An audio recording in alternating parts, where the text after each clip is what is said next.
नमस्कार दोस्तों, आप सभी का स्वागत है फिर से एक नए वीडियो में। आज हम शॉल कॉलर ब्लाउज की स्टिचिंग करना सीखेंगे। देखिए, एक पार्ट को हमने पहले ही रेडी करके ले लिए। अब हम दूसरा पार्ट, देखिए ये हमारा बैक पार्ट है, इसको भी हम रेडी कर लिए। क्योंकि ये सब ज़्यादातर ब्लाउज में हम बता चुके हैं कि किस तरीके से करना है, तो हम जो मेन पॉइंट है उसको हम यहाँ देखेंगे। ये देखिए, ये हमारा बेल्ट है नीचे का, तो हम पहले नीचे से इसको फिनिशिंग दे देंगे।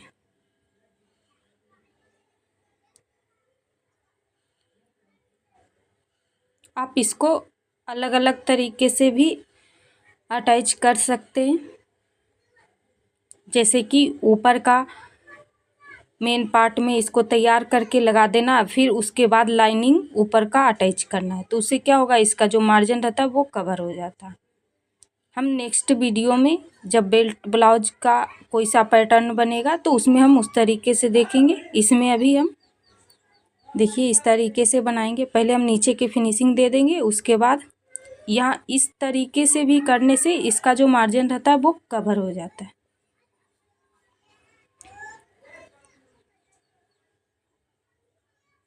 ये हमारा नीचे से तैयार हो चुका है। अब हम ऊपर का देखेंगे, जो पार्ट है प्रिंसेस कट वाला।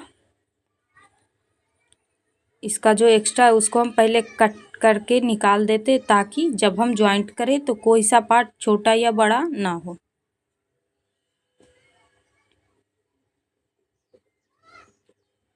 ये देखिए, ये हमारा ऊपर का है। तो हम लाइनिंग को लाइनिंग के साथ ज्वाइंट करेंगे। हम इसमें इस तरीके से इसलिए बता रहे हैं क्योंकि अगर आप इसमें कप अटैच कर रहे हो तो वहाँ पे आपको इसी तरीके से स्टिच करना है। ठीक है, लाइनिंग को पहले हम स्टिच कर लेंगे। अगर आपका मेन फैब्रिक थिक है और कप अटैच करना चाहते तो आप एक लाइनिंग से काम चला सकते, नहीं तो आपको 2 लाइनिंग लेना पड़ेगा। एक मेन फैब्रिक के साथ अटैच रहेगा और एक कप के साथ।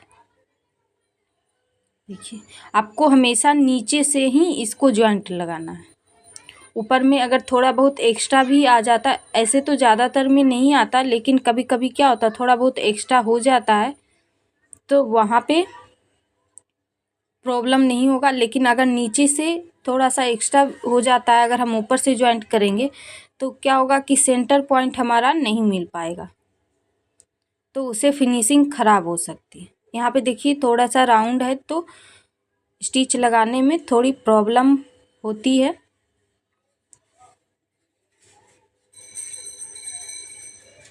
देखिए, अब हम यहाँ पे कट लगा देंगे, ताकि जब हम दूसरी सिलाई लगाए या फिर इसको ओपन करके लाइन मेन फैब्रिक में अटैच करें तो अच्छे से ओपन हो।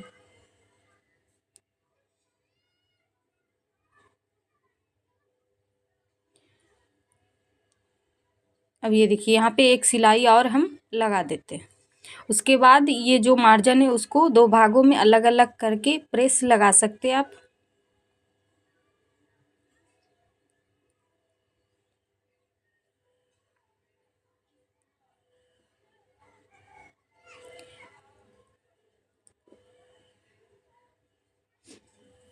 यहाँ हमारा सिलाई हो चुका है। अब हम देखिए इसको इस तरीके से ओपन करेंगे। ये हमारा कुछ इस तरीके से है। अगर आप प्रेस लगा देंगे तो और अच्छी फिनिशिंग आ जाएगी।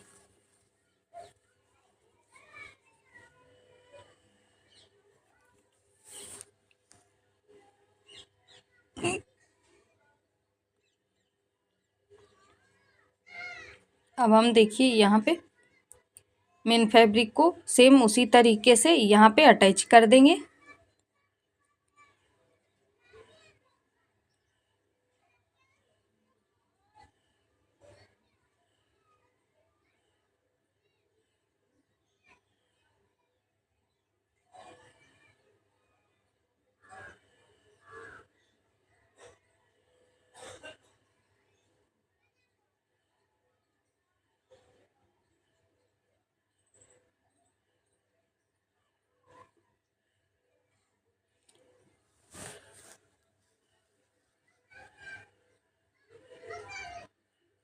अब हम यहाँ पे एक सिलाई और लगा देते ताकि अच्छे से सिलाई लगे रहे। जब तक हम स्टिच कर रहे तब तक आप वीडियो को लाइक, शेयर और सब्सक्राइब ज़रूर करें, साथ में बेल आइकन भी ज़रूर दबाएं और कमेंट भी ज़रूर करें कि आपको वीडियो कैसी लगी।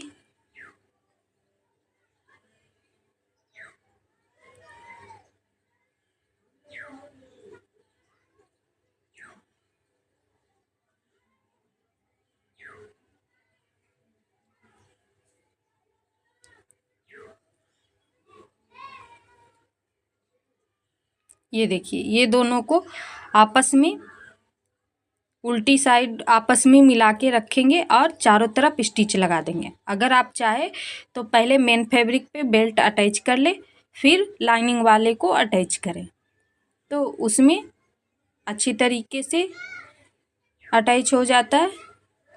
तो हम यहाँ पे आपको दोनों तरीके से बताएंगे। नेक्स्ट टाइम अगर हम बेल्ट ब्लाउज की स्टिचिंग करेंगे तो हम दूसरा तरीका भी आपको बताएंगे कि आप दोनों तरीके से पलट के लगा सकते हैं। ठीक है, ये देखिए यहाँ पे इक्वल आपको दोनों पार्ट को ध्यान में रख के स्टिच लगाना है, कोई इधर उधर ना होना चाहिए, नहीं तो फिर यहाँ पे कोई सा बड़ा हो जाएगा और कोई छोटा हो जाएगा, शेप अच्छे से सेट नहीं होगा।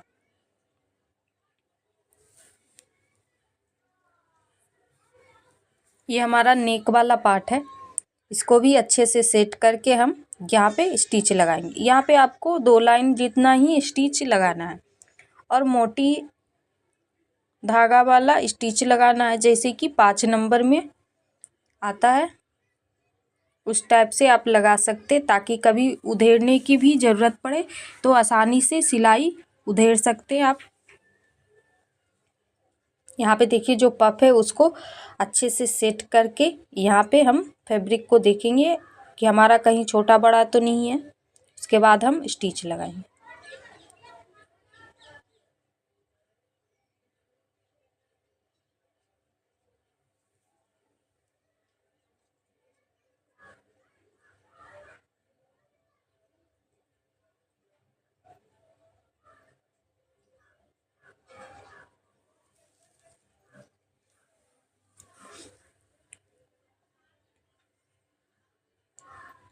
ये देखिए हमारा ऊपर का पार्ट फाइनल हो चुका है। अब हम इसमें बेल्ट अटैच करेंगे। ये देखिए ये हमारा इस तरीके से ज्वाइंट होगा, तो इसको हम देखिए किस तरीके से करेंगे। मेन फैब्रिक को मेन फैब्रिक के साथ अटैच करेंगे। देखिए मेन फैब्रिक को आपस में रखेंगे, लाइनिंग वाले पार्ट को, बेल्ट वाला जो लाइनिंग पार्ट है वो अभी हम हटा देंगे, उसको हम पलट के लाइनिंग के तरफ से स्टिच करेंगे। आपको कोई भी पार्ट को खींचना नहीं है, बस जिस शेप में उसी शेप में सेट करके रखना है और 1/2 इंच का मार्जिन लेते हुए यहाँ पे सिलाई लगाना है। अगर आप उससे कम लिए हो मार्जिन तो कम में लगाना है और ज़्यादा लिए तो ज़्यादा। ऐसे तो ज़्यादातर 1/2 इंच का ही मार्जिन लिया जाता है, तो आप अपनी चॉइस के हिसाब से लगा सकते हैं यहाँ।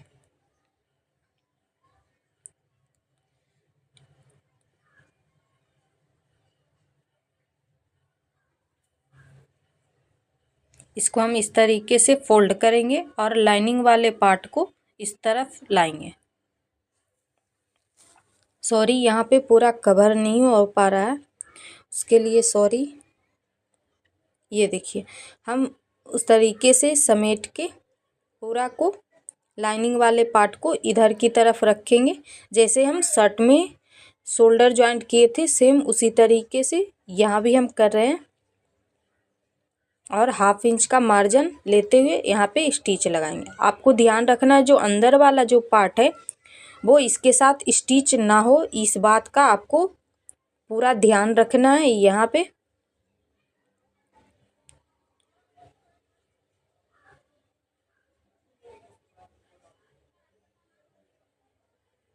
इसको हम अंदर पैकिंग सिलाई कहते हैं, जिसमें जो मार्जिन होता है वो बाहर की तरफ नहीं दिखता, सब अंदर की तरफ दिखता है। इसी तरीके से आप शोल्डर का भी जॉइंट लगा सकते हो, लेकिन हम ज़्यादातर ब्लाउज में शोल्डर नॉर्मल तरीके से ही जॉइंट लगाते हैं, ताकि कभी उधेड़ने की नौबत आए तो आसानी से उधेड़ सकते।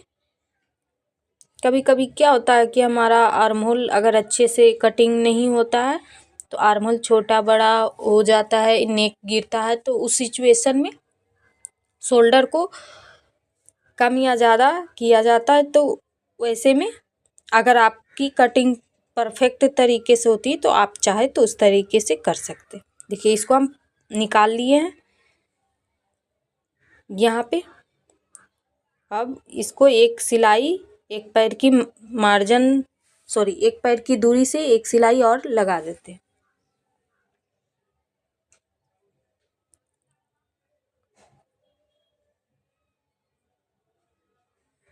ये देखिए ये हमारा फ्रंट पार्ट तैयार है। अब हम एक बार चेक कर लेंगे दूसरे पार्ट से कि हमारा जो साइड का है वो बराबर आ रहा है कि नहीं। ये देखिए ये हमारा दूसरा पार्ट है।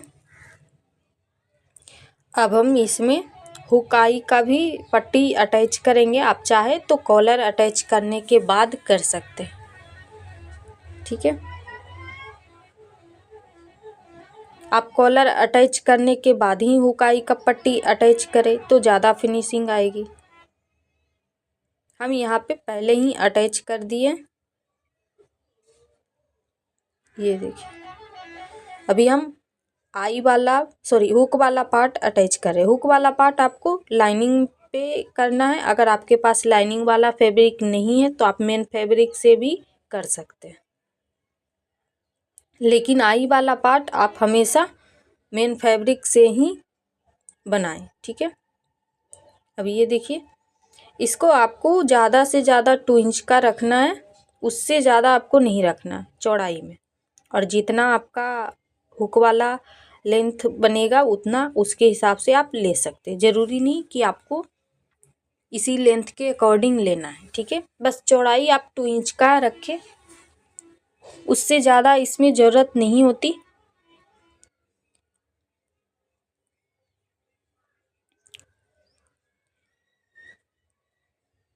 आप चाहे तो यहाँ पे सिलाई लगा सकते, नहीं तो आप तुरपाई भी कर सकते। पहले आप मोटी धागा से इसको सिल दे, उसके बाद तुरपाई करके उसको उधेड़ सकते, ठीक है। लेकिन यहाँ पे हम मेन सिलाई ही लगा देते हैं, क्योंकि अब ज़्यादातर ब्लाउज में ऐसा ही होता है। ये देखिए हुक वाला तो हमारा रेडी हो गया। अब हम यहाँ पे आई वाला लगाएंगे। तो आपको ब्लाउज को अपने साइड रखना है और जिस तरीके से आप पहनते हो उस साइड रखना है और चेक करना है कि आप किस हाथ से हुक को लगाते हैं। ऐसे ज़्यादातर राइट साइड हुक वाला होता है और लेफ्ट साइड, जैसे कि जिस सिचुएशन में ये पार्ट रखा हुआ उस अगर वैसा रखा हो, तो अगर बेल्ट वाला अपनी तरफ हो और शोल्डर ऊपर की तरफ हो तो उसमें आपको उल्टा हो जाएगा, ठीक है। तो आपका जो होगा वो लेफ्ट साइड हुक वाला लगेगा और राइट साइड तो आप अपनी चॉइस के अकॉर्डिंग देख सकते हैं, ठीक है।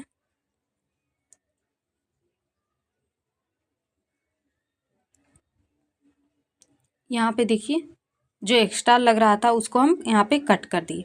यहाँ पे आप 3 इंच का पट्टी ले सकते हैं, उससे ज़्यादा यहाँ पे उसकी ज़रूरत नहीं होती। 3 इंच से कम में भी हो जाता है, थोड़ा बहुत अगर कम हो 1/2 इंच भी तो चलेगा,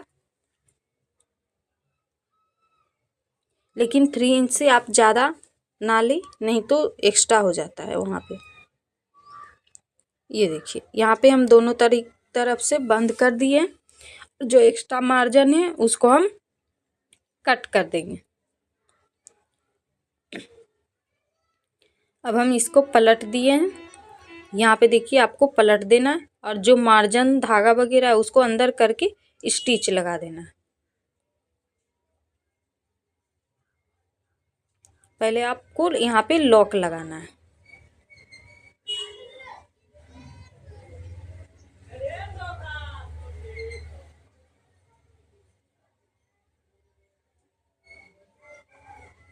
यहाँ भी आपको लॉक लगा देना है।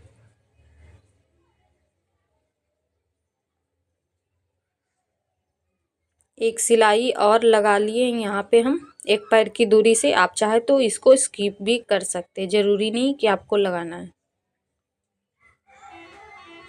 ये हमारा आई वाला पार्ट तैयार है। अब हम शोल्डर जॉइंट करेंगे। यहाँ पे ये देखिए हमारा बैक पार्ट है, इसको हम इसके ऊपर रखेंगे। और आपको ध्यान रखना है कि आर्मोल की तरफ से हमारा पट्टी बराबर होना चाहिए, कहीं भी छोटा बड़ा नहीं होना चाहिए। अगर छोटा बड़ा हमारा नेक की तरफ से हो रहा है तो होने देना है। ये ज़्यादातर आपको नेक की तरफ से छोटा बड़ा होता है, वो पैक नेक में होता है, क्योंकि हम वहाँ पे स्ट्रेट लेते तो थोड़ा सा हमारा ज़्यादा हो जाता है।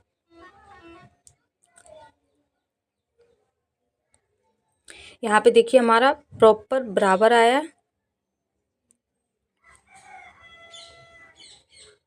अब हम यहाँ पे 1/2 इंच का मार्जिन के साथ इसको स्टिच लगा देंगे।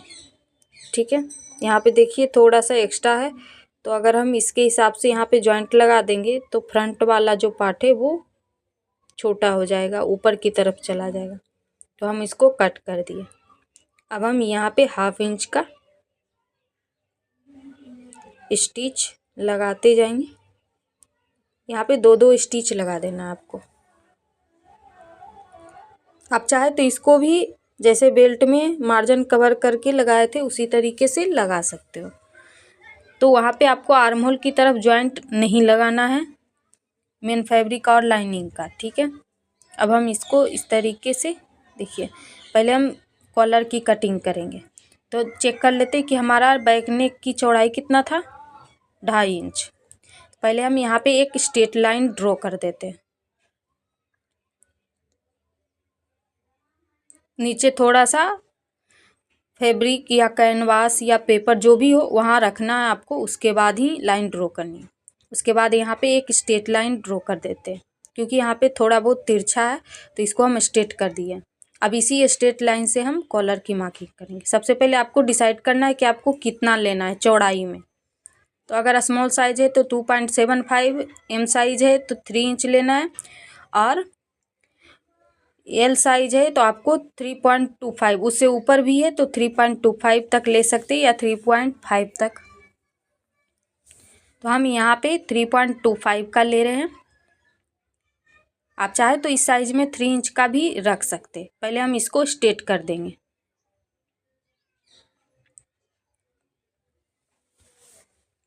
ये देखिए, ये हमारा कॉलर की चौड़ाई हो गया। अब हम चेक करेंगे कि हमारा कितना लंबा कॉलर बनेगा, ये चेक करना है। तो वो किस तरीके से करेंगे, आप शोल्डर जॉइंट करने के बाद ही कर सकते हैं। ये देखिए, इसको अच्छे से सेट करके रखना है और पूरे को मेजर करना है। ये देखिए, और कहाँ तक हमारा कॉलर लगेगा वहाँ आपको चेक करके 2 लाइन जितना अंदर से आपको मार्किंग करना है, क्योंकि कॉलर वहाँ पे ही आके ख़त्म होती है।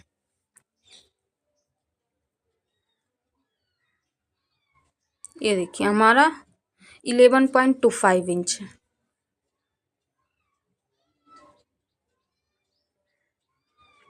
हम यहाँ पे उतना मार्क उठा लेंगे, और उससे 1 इंच आपको ज़्यादा लेना है। पहले हम इसको स्ट्रेट कर देते हैं।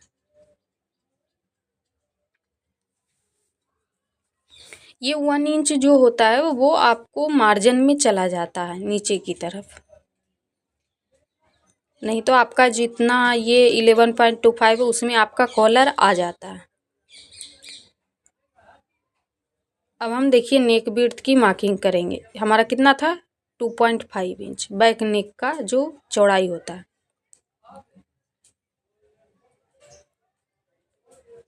अब ये जो पॉइंट है इसको हम तिरछा यहाँ से मार्किंग कर देंगे। नेक विड्थ का जो मार्किंग है, और ये जो लास्ट है वो वहाँ पे आपको मार्किंग कर देना। उसके बाद ये जो तिरछा लाइन है उसका हम जो स्ट्रेट है उतना तक उसका हम सेंटर करेंगे। इसी सेंटर को उस तिरछा लाइन से मार्क कर लेंगे कहाँ पे आ रहा है तिरछा लाइन में। उसके बाद 0.75 इंच नीचे जाएंगे तिरछी लाइन से। उसके बाद इसी को ध्यान में रखते हुए यहाँ पे इस तरीके से राउंड शेप में ड्रॉ कर देंगे, इस तरीके से। उसके बाद जितना हमारा बैक का जो पूरा का कॉलर का जो लेंथ आया था उसको इसी राउंड पे आपको मेजर करना है कि आपका कहाँ पे आ रहा है, और साथ में जो एक्स्ट्रा मार्जिन है वो भी आपको रखना है। तो हम यहाँ पे चेक करेंगे, सॉरी यहाँ पे हमारा जो एक्स्ट्रा मार्जिन था वहाँ की लाइन से आपको तिरछा खींचना था। हम यहाँ पे गलती से, नहीं तो हमारा जो कॉलर की तो जो लेंथ है वो प्रॉपर आ जाएगी, लेकिन मार्जिन हमें नहीं मिल पाएगा। तो हम यहाँ पे सेम मार्किंग करके फिर इस पॉइंट से सेम वही मार्किंग करना तिरछी लाइन, और तिरछी लाइन का जो सेंटर है वहाँ से 0.25 इंच नीचे गए और वही मार्जिन को हम उठा रहे हैं। ठीक है, हम कुछ भी यहाँ पे अलग नहीं कर रहे, बस जो मार्जिन वाला पॉइंट था वहाँ से हम लाइन बनाना भूल गए थे, तो ये रॉन्ग हो गया, और ये जो है नीचे वाला राइट है। अब हम यहाँ पे इसको रख के मेजर करेंगे। ठीक है, तो ये हमारा कितना आया था 11.25, तो हम यहाँ पे 1/2 इंच एक्स्ट्रा लेंगे मार्जिन के लिए। ये दोनों को मिला के, या फिर आपका जो एक्स्ट्रा है वहाँ पे जो यहाँ पे देखिए यहाँ इतना ही आ रहा है, तो ये जो पूरा वहाँ पे कोना तरफ लास्ट तक है वहाँ तक आप कट कर सकते हो। जो एक्स्ट्रा रहता है वो नीचे की तरफ आ जाता है, तो जितना ज़्यादा एक्स्ट्रा रहेगा उतना ज़्यादा अच्छा रहेगा। अगर आप बिगिनर हैं तो जो शुरुआत में शेप है वो आप पूरा कट कर ले। हम यहाँ पे थोड़ा सा कम कर देते ताकि ज़्यादा ना हो यहाँ पे। ये देखिए, अगर आप बिगिनर है तो थोड़ा सा एक्स्ट्रा भी रहेगा तो ठीक रहेगा, कि आपको छोटा या बड़ा होगा कॉलर तो वहाँ एडजस्ट हो जाएगा। जो एक्स्ट्रा पार्ट रहता है वो नीचे की तरफ बाहर आ जाता है। ये देखिए हमारा 1/2 इंच का ही ज़्यादा लेंगे, तो इस तरीके से हम मिला देते हैं। देखिए ये वाली लाइन पे हम कट करेंगे। ठीक है, आप चाहे तो जो हम शुरुआत में लास्ट जो कोना बन रहा है वहाँ तक आप ले सकते हैं। देखिए हम फिर से एक बार मेजर करके देख लेते हैं कि हमारा कितना आ रहा है। तो हमारा 1/2 इंच ज़्यादा लिए थे तो उसे थोड़ा सा ज़्यादा आ रहा है, तो ठीक है उतना हम कट करेंगे।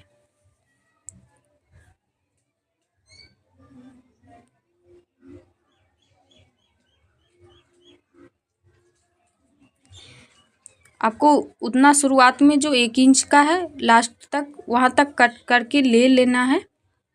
ये हम चेक दोबारा इसलिए करते कहीं कॉलर हमारा छोटा ना हो, बड़ा होगा तो अंदर की तरफ निकल जाएगा नीचे की तरफ।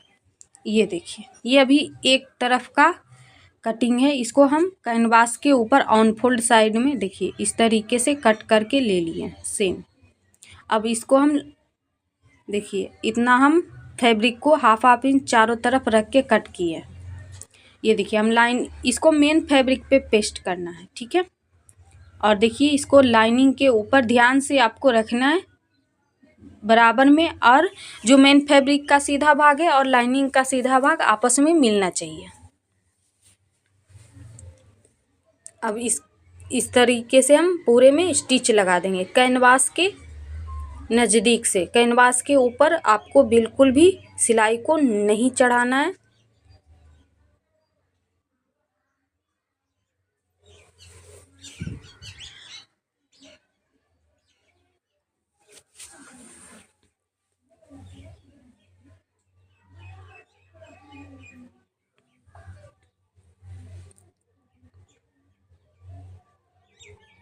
यहाँ पे देखिए थोड़ा सा धागा निकल गया था, तो हम अब ये देखिए हमारा पूरा स्टिच हो चुका है। अब जो ऊपर से जो एक्स्ट्रा भाग है उसको हम कट कर देंगे। पहले धागे को कट कर लेते हैं। ऊपर आपको लगभग 2 लाइन जितना ही फैब्रिक को रखना है, ज़्यादा नहीं रखना है।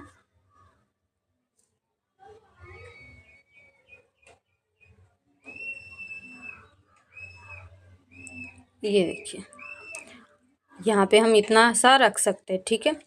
और यहाँ पे आपको कट लगाना है क्योंकि ये राउंड में है। कट लगाने के बाद इस तरीके से ओपन करना। आप चाहे तो धार स्टिच लगा सकते हैं। यहाँ पे देखिए हम तैयार करके ले लिए, किनारे की सिलाई लगा दिए, ठीक है। और नीचे जो एक्स्ट्रा फैब्रिक है लाइनिंग वाला, उसको 2 लाइन जितना ही आपको रखना है, ज़्यादा नहीं रखना है, ठीक है। ये जो हम यहाँ पे जो मार्किंग है उससे 1 लाइन अंदर हम इसको स्टिच लगाएंगे, ठीक है। अंदर वाली लाइन पे जितना आपका कॉलर जो तैयार है उसे 1 लाइन अंदर आपको स्टिच लगाना है मेन पार्ट में, ठीक है। तो हम क्या करेंगे, यहाँ पे इसको अच्छे से रखेंगे सेट करके। ये सेंटर भाग है तो सेंटर टू सेंटर मिलाना है। और आपको ध्यान रखना है कि मेन फैब्रिक के ऊपर लाइनिंग वाला पार्ट को रखना और मेन फैब्रिक उसके ऊपर रखना है, क्योंकि ये कॉलर जो है वो पलटेगा। हम जो नॉर्मल कॉलर बनाते हैं उसमें क्या करते हैं, हम लाइनिंग वाला पार्ट को ऊपर रखते हैं और मेन फैब्रिक को इसके साथ स्टिच करते हैं, यानी कि हम कैनवास ही यहाँ पे उल्टा चिपकाते हैं। ये शॉल कॉलर में होता है। इसी तरीके से आपको यहाँ पे 3 लाइन जितना मार्जिन लेते हुए स्टिच लगाना है। ये देखिए, अगर आप हुकाई पट्टी नहीं अटैच किए हो तो जहाँ तक ये स्टिच लगता है वहाँ तक आपको लगा देना है, ठीक है। हम यहाँ पे स्टिच कर दिए तो जितना हुकाई का पट्टी जहाँ तक स्टिच है हम वहाँ तक ही रखेंगे, क्योंकि उससे ज़्यादा हम हुकाई का पट्टी जहाँ तक नेक था हम वहाँ तक ही स्टिच किए थे। अब हम सेंटर के इस तरफ से इसको अटैच करेंगे।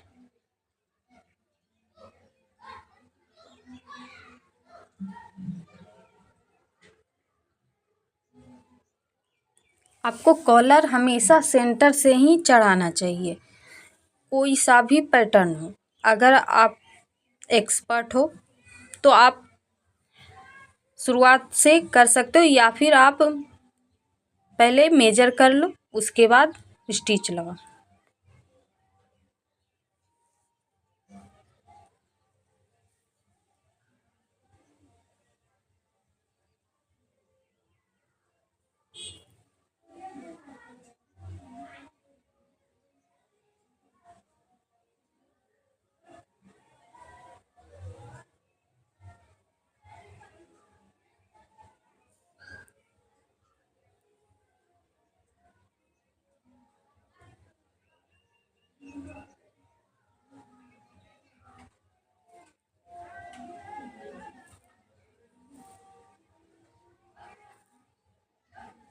ये देखिए, जो एक्स्ट्रा है उसको हम जब हम इसको अंदर की तरफ स्टिच लगाएंगे तो वहाँ पे ये अपने आप पलट जाएगा अंदर की तरफ।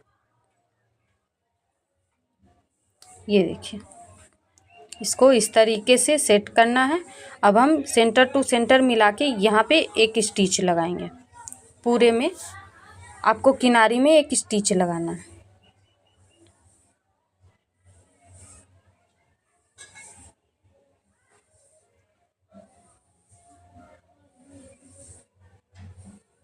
अच्छे से आपको सेट करके रखना है। ध्यान रखना है कि आपको कहीं भी चुन्नटे ना आए, नहीं तो आपका जो ब्लाउज का लुक होता वो ख़राब दिखेगा। नहीं तो फिर से सिलाई उधेड़नी पड़ेगी। तो आपको एक बार में ही आराम से लगाना है। ये देखिए, जो मार्जिन है वो हमारा इस तरफ आ गया अपने आप। ये देखिए, यहाँ पे हम लॉक लगा देंगे।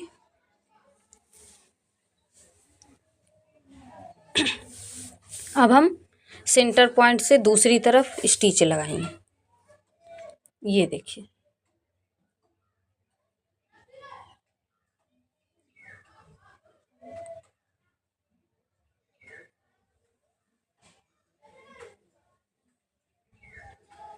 यहाँ भी हम लॉक लगा देंगे। जब हम सिलाई शुरुआत किए थे तो वहाँ पे लॉक लगाना भूल गए थे, तो हम लॉक लगा देंगे ताकि हमारा सिलाई ओपन ना हो।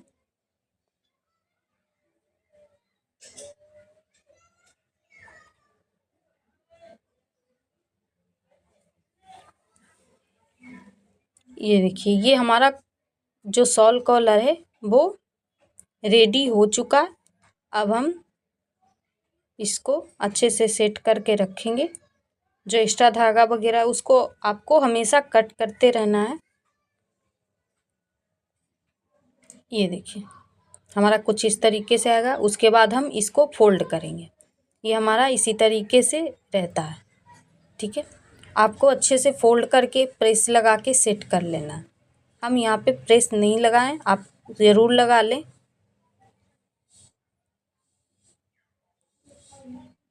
हम अच्छे से सेट कर लेंगे। ये देखिए, यहाँ पे एक स्टिच लगा देंगे ताकि कॉलर इधर उधर पलटे ना, हमेशा सेट रहे। थोड़ी दूर में ही हम यहाँ पे स्टिच लगाएंगे, पूरे में नहीं लगाना आपको।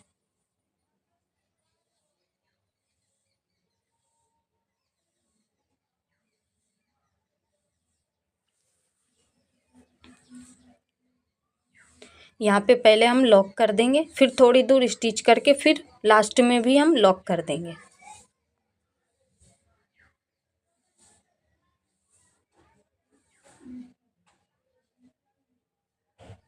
आपको अच्छे से सेट करके रखना, ज़्यादा इधर की तरफ खींचना नहीं है कॉलर को। जिस शेप में आ रहा है उसी शेप में आपको रखना है।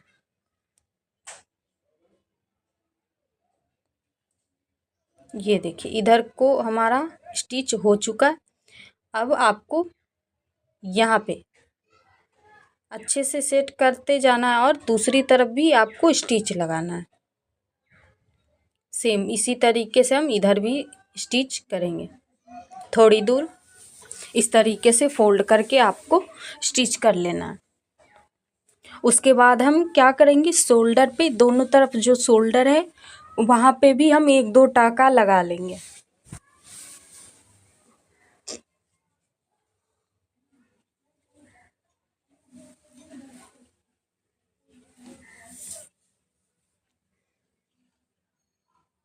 इसका जो फाइनल लुक है वो हम लास्ट में और थंबनेल में आपको दिखाएंगे, ठीक है।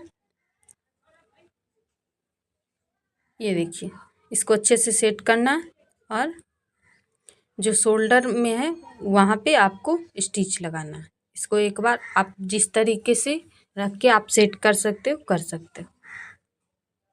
ये देखिए, हमारा कुछ इस तरीके से आएगा। तो देखिए, यहाँ पे हमारा शोल्डर का आ रहा है, ठीक है। तो हम यहाँ पे स्टिच लगा देंगे, दोनों तरफ आपको लगाना है सेट करके। यहाँ पे 2-3 टाका तक ही हम स्टिच लगाएंगे, ठीक है।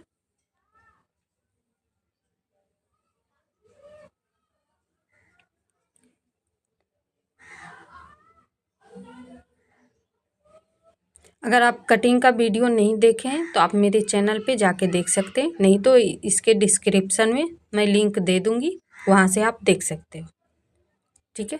बहुत ही आसान तरीके से हमने इसकी कटिंग बताई। अब ये देखिए, हम स्लीव्स की यहाँ पे फिनिशिंग देंगे। तो नीचे से हम मेन फैब्रिक और लाइनिंग वाला जो सीधा भाग है वो आपस में मिला के रखेंगे और 1/2 इंच का नीचे से स्टिच लगाएंगे। उसके बाद इसको हम पलटेंगे और लाइनिंग के तरफ मार्जिन को रखते हुए धार स्टिच लगाएंगे। उसके बाद इसको इस तरीके से पलटेंगे और जो मेन फैब्रिक है उसका एक लाइन जितना इस तरफ होना चाहिए और उसके बाद किनारे का स्टिच लगा देना, ताकि जब भी आप बेयर करें तो लाइनिंग वाला पार्ट बाहर की तरफ ना दिखे। अब जो साइड का है वो आपस में सेट करते हुए यहाँ पे स्टिच लगा देंगे लाइनिंग पे। कहीं पे भी झोल नहीं आना चाहिए।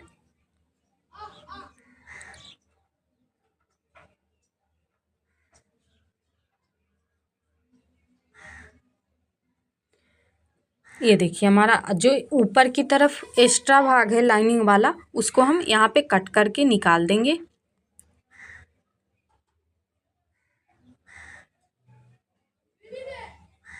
उसके बाद हम इसको अटैच कर देंगे ब्लाउज में, जैसे नॉर्मल तरीके से स्लीव्स अटैच होता है उसी तरीके से हम कर लेंगे। ठीक है, ये टी शर्ट स्लीव्स है, तो इसमें आपको ये नहीं देखना पड़ेगा कौन सा भाग फ्रंट का है और कौन सा बैक का। अगर आप रेगुलर स्लीव्स कट किए हो तो वहाँ पे आपको चेक कर लेना है कौन सा स्लीव्स किस तरफ हमारा जॉइंट होगा। ठीक है, अब हम यहाँ पे 1/2 इंच का मार्जिन लेते हुए स्लीव्स को अटैच कर देंगे। उसके बाद हम फिटिंग की सिलाई भी लगाएंगे। तो फिटिंग की सिलाई में आपको किस तरीके से लगाना है, वेस्ट का आपको मेजर कर लेना, चेस्ट का जो कुटका लगा होता है उसी को रखना है, या फिर आपने अगर कुटका लगाना भूल गए मतलब कट, तो आप जो साइड से वो 1 पॉइंट जितना आप मार्जिन एक्स्ट्रा लिए हो उतना मेजर कर लेना और स्टिच लगा देना। वहाँ पे हमारा फिनिशिंग प्रॉपर आ जाता है। अगर कभी कभार थोड़ा बहुत इधर उधर भी हो तो वहाँ पे बाद में आप सिलाई लगा सकते हो। अगर टाइट हो तो थोड़ा सा लूज कर सकते हो और लूज हो तो थोड़ा सा टाइट कर सकते हो। ठीक है,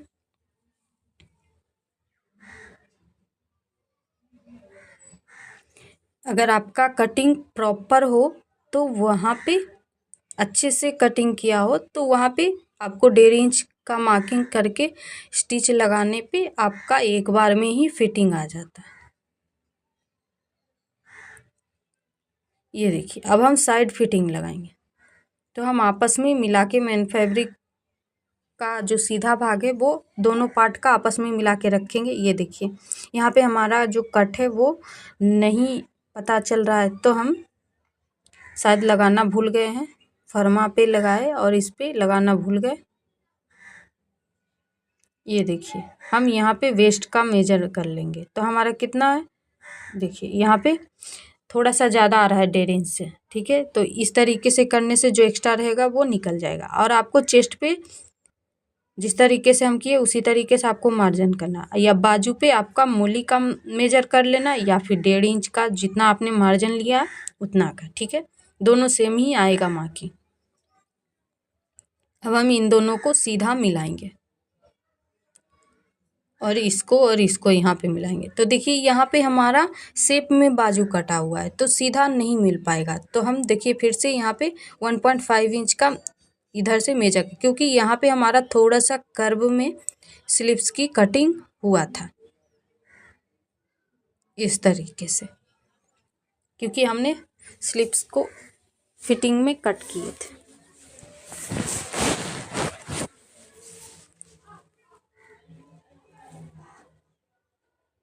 ये देखिए, आपको पहले बैक का भी चेक कर लेना कि सेंटर कौन सा है और वहाँ से ही आपको वेस्ट का मेजर कर लेना है। कभी कभी क्या होता है कि फ्रंट पार्ट बैक पार्ट से खासकर बेल्ट का हो तो वहाँ पे बढ़ जाता है। देखिए, हम इसको आपस में मिलाएंगे और स्टिच लगाएंगे।